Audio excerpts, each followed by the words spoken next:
नमस्कार, बहुत बहुत स्वागत है आप सभी का उत्तराखंड के बुलेटिन में। आप सभी के साथ हाजिर हूं मैं कंचन। शुरुआत करेंगे बुलेटिन के इस वक्त की हेडलाइंस के साथ। माधव अग्रवाल के समर्थन में उतरे हरीश रावत। माधव पर हुई गुंडा एक्ट की कार्रवाई का किया विरोध। अपने आवास पर 1 घंटे का रखा मौन व्रत। धर्मनगरी हरिद्वार में जुड़ा विकास का एक नया अध्याय। कैबिनेट मंत्री और सीएम धामी ने किया क्रिकेट स्टेडियम का लोकार्पण। हरिद्वार में शानदार क्रिकेट स्टेडियम बनकर तैयार। मसूरी में महिलाओं को होने वाले रोगों को लेकर जागरूकता। महिलाओं को किया गया जागरूक। मल्टीविटामिन किट का निःशुल्क वितरण।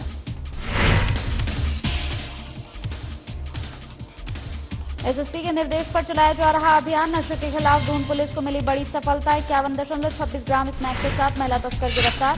और नैनीताल में बदला मौसम का मिजाज। रात में पड़ने लगी कड़ाके की ठंड। पर्यटकों की संख्या में नहीं आई कोई कमी।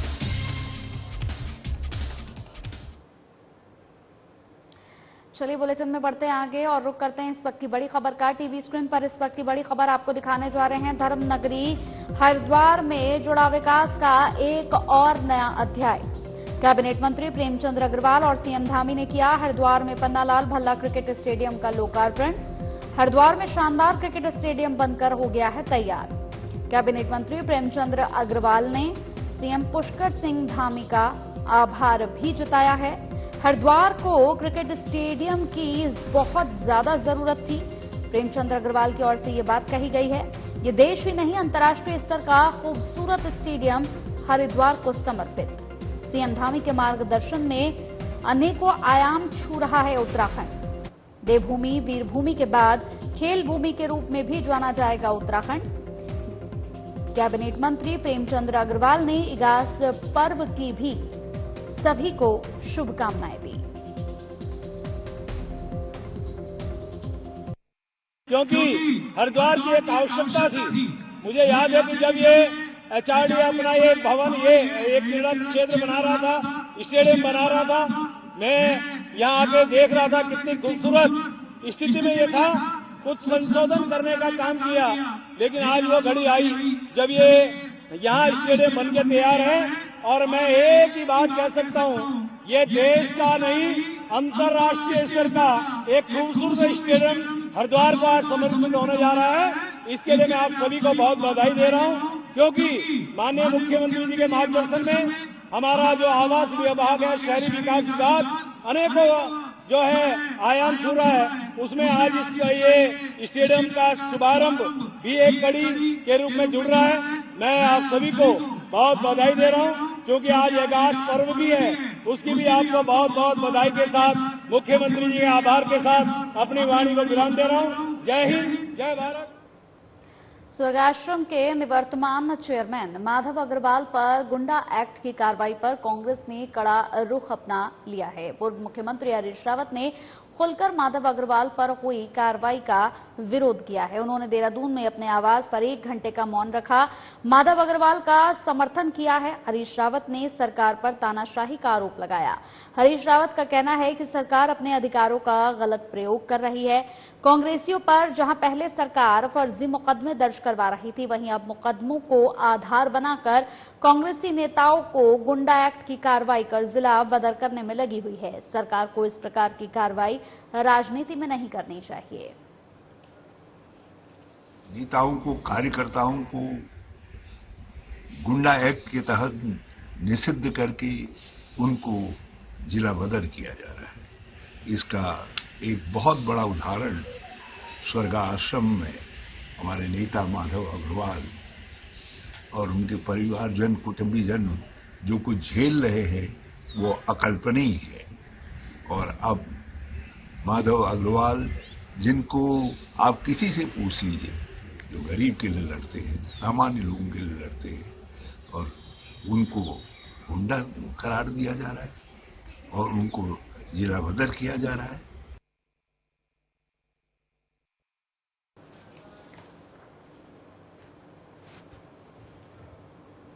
चलिए बढ़ते आगे बड़ी खबर के साथ। इस वक्त की बड़ी खबर टीवी स्क्रीन पर आपको दिखाने जा रहे हैं। बता दें कि राजधानी देहरादून का निरीक्षण करने बाइक पर निकले डीएम सविन बंसल और एसएसपी अजय सिंह। तस्वीरें भी टीवी स्क्रीन पर हम आपको दिखा रहे हैं। आईएसबीटी पर सड़क चौड़ीकरण और पार्किंग के लिए डीएम ने एनएच से प्लान मांगा है। डीएम ने रिस्पना आईएसबीटी प्रिंस चौक का ड्रेनेज प्लान तैयार करने के निर्देश भी दिए हैं। नई ट्रैफिक लाइट के लिए यातायात पुलिस से प्रस्ताव भी मांगा गया। महिला सशक्तिकरण की दिशा में डीएम सविन बंसल और एसएसपी अजय सिंह का ठोस प्रयास है। महिलाओं की सुरक्षा के लिए शहर में जल्द ही पिंक बूथ और पिंक टॉयलेट खोले जाएंगे। महिलाओं की सुरक्षा और शिकायतों पर स्थापित की जाएगी पिंक बूथ। महिला पुलिसकर्मियों के साथ गौरा चीता पुलिस भी तैनात होंगे। डीएम और एसएसपी ने नगर क्षेत्र का भ्रमण कर स्थान को चिन्हित भी कर लिया है। बड़ी खबर। निरीक्षण के इनिशिएटिव का द्वितीय चरण था, जिसमें आज कारगिल, रिस्पना, आईएसबीटी वाला जोन कवर करने का प्रयास किया गया था। इसका लक्ष्य यही था कि हम किस तरह से ग्राउंड पे जो जन सुविधाएं हैं वो मैक्सिमाइज कर सकते हैं, चाहे वो ट्रैफिक नियंत्रण हो, कुछ पार्किंग स्पेसेस, लॉट्स कहीं पे हम चिन्हित कर लें, कहाँ पे जहाँ पर महिलाओं का ज़्यादा आवागमन रहता है तो वहाँ पर पिंक बूथ्स हम इस्टेब्लिश कर लें, और इसी तरह से पिंक टॉयलेट्स, क्योंकि बहुत स्थानों पे, चौक चौराहों पे और जो बिजी हमारे पॉइंट्स हैं वहाँ पे देखा गया कि पेडेस्ट्रियंस का या हमारे जो स्टैंड्स हैं, बस स्टैंड्स, ऑटो स्टैंड्स, जहाँ पे बोर्डिंग डिबोर्डिंग पॉइंट्स हैं, वहाँ पे महिलाओं के लिए खासकर टॉयलेट्स की सुविधा, उचित सुविधाएं नहीं है। सो पिंक टॉयलेट्स का भी 6-7 स्थान पे चिन्हीकरण किया गया है।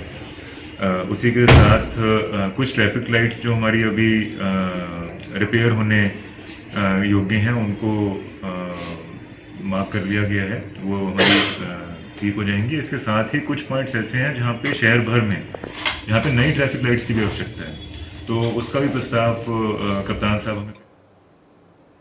राजकीय प्राथमिक विद्यालय मालिंगार में यहां महिलाओं को होने वाले रोगों और उससे बचाव के बारे में जानकारी दी गई। आपको बता दें कि वहीं महिलाओं को जन औषधि केंद्र लबासना की तरफ से मल्टीविटामिन किट भी निःशुल्क वितरण की गई है।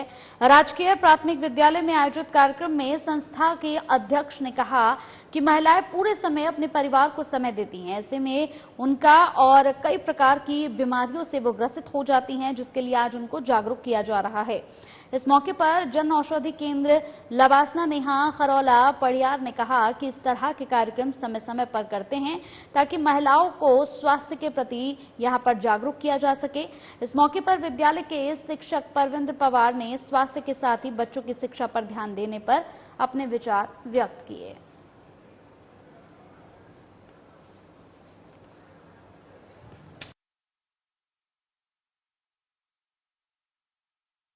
चलिए इसी बीच इस वक्त की एक और बड़ी खबर आ रही है। टीवी स्क्रीन पर एक और बड़ी खबर आपको दिखाने जा रहे हैं। सीएम धामी के नशा मुक्त उत्तराखंड के सपने को साकार कर रही है उधम सिंह नगर पुलिस। नशा तस्करों के खिलाफ उधम सिंह नगर पुलिस लगातार एक्शन में नजर आ रही है। नशा तस्करों पर की जा रही है चौकस निगरानी। एसएसपी मणिकांत मिश्रा के नेतृत्व में नशा तस्करों के खिलाफ हो रही है ताबड़तोड़ कार्रवाई। बड़ी खबर, लगातार कार्रवाई से नशा तस्करों में मचा हड़कंप। इस वक्त की बड़ी खबर, 1 किलो से ज्यादा चरस के साथ गदरपुर पुलिस ने नशा तस्कर को गिरफ्तार कर लिया है। 1 लाख रुपए से अधिक बताई जा रही है बरामद चरस की कीमत। बड़ी खबर इस वक्त की, नशा तस्करों को एसएसपी की चेतावनी।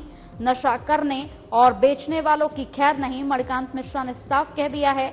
नशा तस्करों की असली जगह है जेल। नशा तस्करों के खिलाफ अभियान लगातार जारी रहेगा।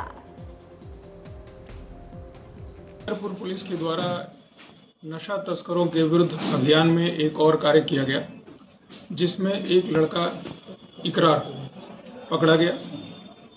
शाम को चेकिंग के दौरान एक स्कूटी पर इकरार जा रहा था, उसे रोका गया और रुकने से मना किया। पुलिस ने उसे पकड़ा। उसके पास से 1 किलो चरस, जिसकी की अंतर्राज्यीय बाजार में कीमत 1 लाख रुपए के करीब होगी, उसको पकड़ा गया और आज उसे न्यायालय के समक्ष प्रस्तुत कर रहे हैं। अगर पूरे 2 महीनों में देखा जाए कि पूरे 2 महीने में कितने पकड़े गए, तो 250 से ऊपर एनडीपीएस और शराब का व्यापार करने वाले लोगों को पकड़ा गया और 3 करोड़ से ऊपर जिनकी कीमत होगी वो नशा जब्त किया गया। ये 2 महीने में जो पुलिस के द्वारा अभियान किया गया है, मुझे लगता है कि जो माननीय मुख्यमंत्री महोदय का यह लक्ष्य है कि 2025 तक ड्रग्स फ्री करना है उत्तराखंड को, उसमें पुलिस अपने कर्तव्यों को निभा रही है। पूरे वर्ष का लिया जाए तो 10 करोड़ से ऊपर की कीमत के नशे के सामान को पकड़ा गया है।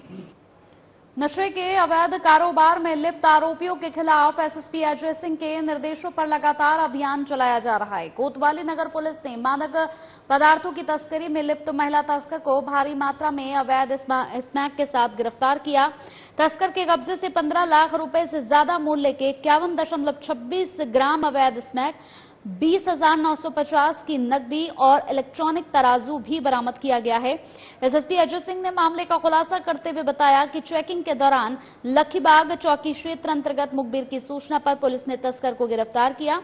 तस्कर स्मैक बरेली से सप्लाई कर देहरादून लाई थी। वो नशे के आदी व्यक्ति और शिक्षण संस्थान में यहां पर पढ़ाई करने वाले छात्रों को महंगे दामों में इसे बेचती थी। पुलिस पूछताछ में तस्कर ने अपना नाम पिंकी, निवासी त्यागी रोड, कोतवाली नगर, देहरादून बताया।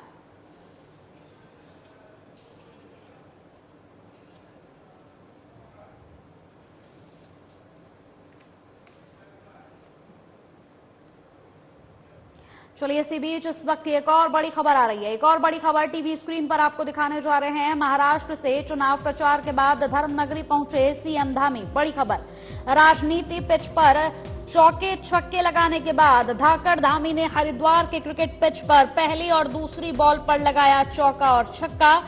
राजनीति और क्रिकेट पिच के मंझे खिलाड़ी हैं धाकड़ धामी। उत्तराखंड को खेल भूमि बनाने में जुटे मुख्य सेवक पुष्कर सिंह धामी।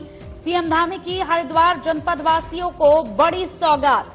हरिद्वार में यहां पर एचआरडीए द्वारा निर्मित पन्नालाल भल्ला क्रिकेट स्टेडियम का लोकार्पण हो गया है। 15 करोड़ रुपए से ज्यादा की परियोजनाओं का लोकार्पण हुआ। भव्य स्टेडियम के लिए वीसी अंशुल सिंह की यहां पर पीठ को भी थपथपाया गया। धर्मनगरी हरिद्वार विकास का नया अध्याय जुड़ चुका है, सीएम धामी ने कहा। खेल जगत में हरिद्वार को बड़ी सौगात यहां पर मिली है। 1 वर्ष से भी कम समय में शानदार क्रिकेट स्टेडियम बनकर हो चुका है तैयार। युवाओं के सर्वांगीण विकास और प्रतिभाव को निखारने के लिए सरकार पूरी तरह से प्रतिबद्ध है। हमारा देश और प्रदेश युवा प्रदेश है। रजत जयंती वर्ष मना रहा है उत्तराखंड। युवाओं के सपनों को साकार करना हमारी सबसे पहली प्राथमिकता, धामी की ओर से कहा गया। पीएम मोदी के नेतृत्व में युवाओं की निराशा को खत्म किया है। आने वाले दिनों में हरिद्वार और ज्यादा चमकेगा। बड़ी खबर, भव्य और दिव्य स्वरूप लेने वाला है मां गंगा का स्थान। युवाओं के हितों को सुरक्षित करने के लिए लाई जाएगी समग्र बहुआयामी नीति। इस बार राष्ट्रीय खेलों के आयोजन की उत्तराखंड को मेजबानी मिली है। ये हमारे लिए बहुत बड़ा अवसर है। खेल के प्रति नया विश्वास जागृत हुआ है। देवभूमि और वीरभूमि के बाद खेल भूमि होगी उत्तराखंड। पीएम मोदी ने कहा था कि देवभूमि में चल रहा है विकास का महायज्ञ। इस महायज्ञ को पूरा करने में जनता को अपने समय और परिश्रम की देनी होगी आहुति।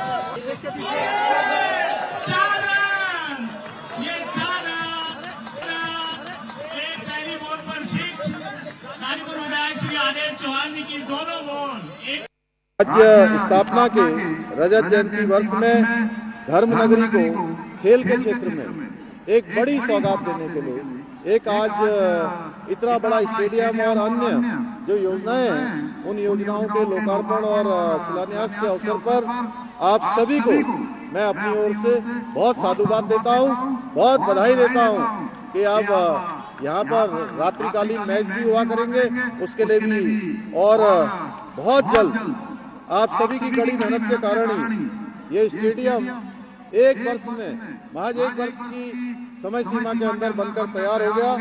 इस स्टेडियम के लोकार्पण के साथ ही आज 15 करोड़ रुपए से भी अधिक की अन्य परियोजनाओं का लोकार्पण होने से निश्चित रूप से धर्म नगरी हरिद्वार में विकास का एक नया अध्याय आज जुड़ गया है।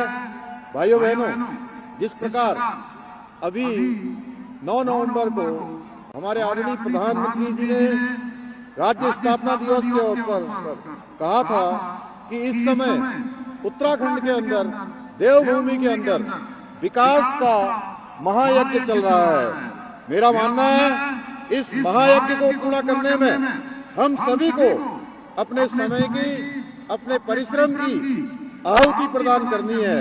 भाइयों बहनों, किसी भी प्रदेश का विकास वहां की सरकार की नियत पर निर्भर करता है। सरकार यदि अच्छी नियत से और कठोर परिश्रम से काम करने वाली है तो उसके परिणाम भी सकारात्मक आते हैं, और यदि सरकार की नियत में खोट है तो उसके चरित्र में दोष है, उसकी मेहनत में कमी है, उनके समर्पण में कमी है, उनके भाव में कमी है, तो अच्छे परिणाम कभी नहीं आ सकते हैं। आप सभी जानते हैं 2014 से पहले भारत का परिदृश्य और वर्तमान परिदृश्य का अगर हम अवलोकन करेंगे, दोनों की तुलना करेंगे, तो हमको अंतर साफ दिखाई देगा कि आज हम सभी लोग इन सभी भली बातों से परिचित हैं। आज हमारा देश भी युवा देश है और हमारा प्रदेश भी युवा प्रदेश है। 25 साल में हम प्रवेश कर गए हैं, रजत जयंती वर्ष हमारा प्रारंभ हो गया है। हमारी युवा शक्ति की अपनी महत्वाकांक्षाएं भी हैं और उसका सामर्थ्य भी युवा है।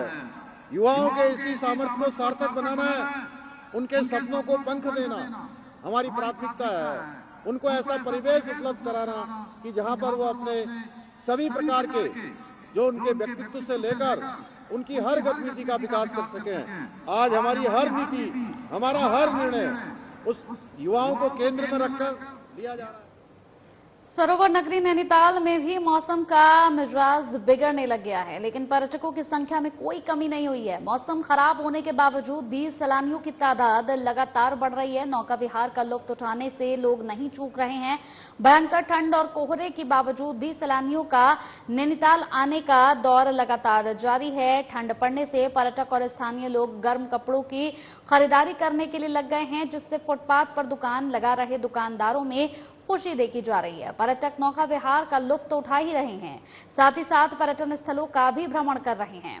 बता दें कि कई दिनों से मौसम का मिजाज बिगड़ने लग गया है। सुबह गुनगुनी धूप के साथ कोहरा छाया रहा, वहीं देर रात होते ही ठंड बढ़ जाती है। वैसे अभी प्रशासन द्वारा कहीं भी कोई अलाव जलाने की व्यवस्था नहीं की गई है, जबकि देर रात को पाला पड़ने से ज्यादा ठंड होने लग गई है।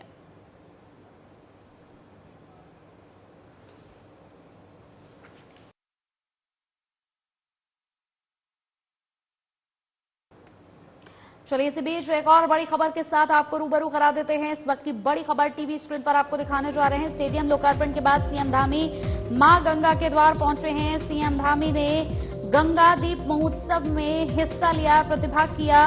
विधि विधान से मां गंगा की पूजा अर्चना कर मां गंगा की यहां पर आरती भी की।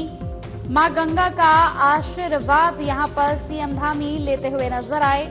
मां गंगा में उन्होंने दीपदान भी किया। बड़ी खबर इस वक्त की, प्रदेशवासियों के सुख समृद्धि की उन्होंने यहां पर प्रार्थना भी की है। बड़ी खबर इस वक्त की टीवी स्क्रीन पर। स्टेडियम लोकार्पण के बाद सीएम धामी मां गंगा के द्वार हर की पैड़ी पहुंचे। प्रदेशवासियों के सुख समृद्धि की प्रार्थना उन्होंने की है। ड्रोन शो से यहां पर कई आकृतियां भी बनाई गई। हर की पैड़ी पुलिस चौकी का भी उन्होंने लोकार्पण किया। सुरक्षा व्यवस्था को और भी ज्यादा मजबूती मिलेगी।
चलिए इसी के साथ इस बुलेटिन में मेरे साथ इतना ही। चलते चलते आपको छोड़ जाते हैं ऋषिकेश के त्रिवेणी घाट से गंगा आरती के साथ।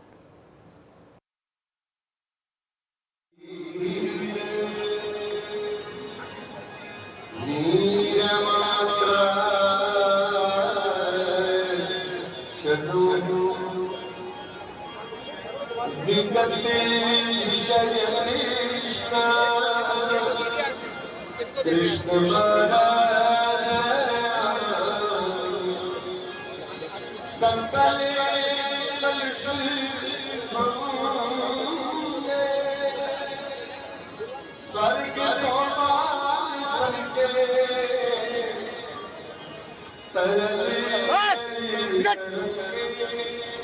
तरंगे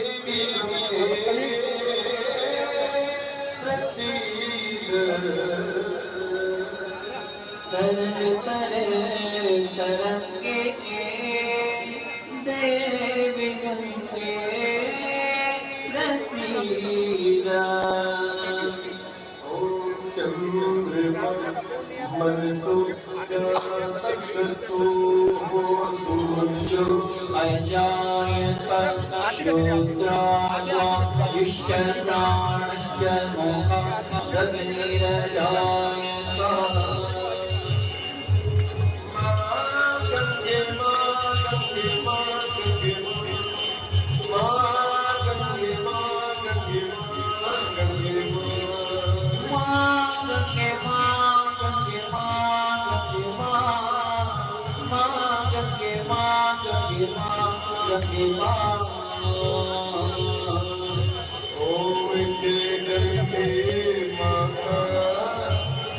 मैया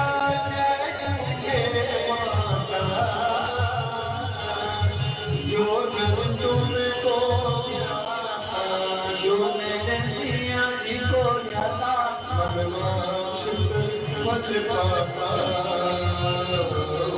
जया के माता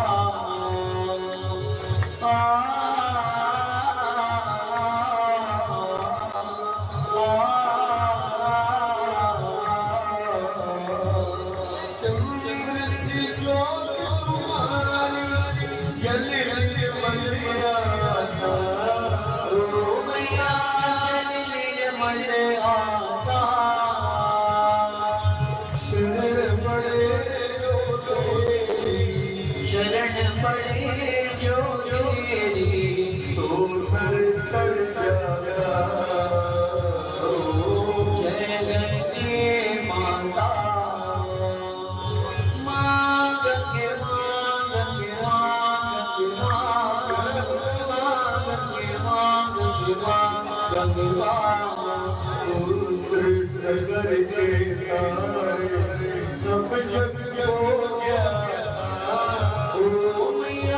सब जग को व्याप्या कृपा तुम्हारी दया दृष्टि तुम्हारी त्रिभुवन सुख सदा जय गंगे माता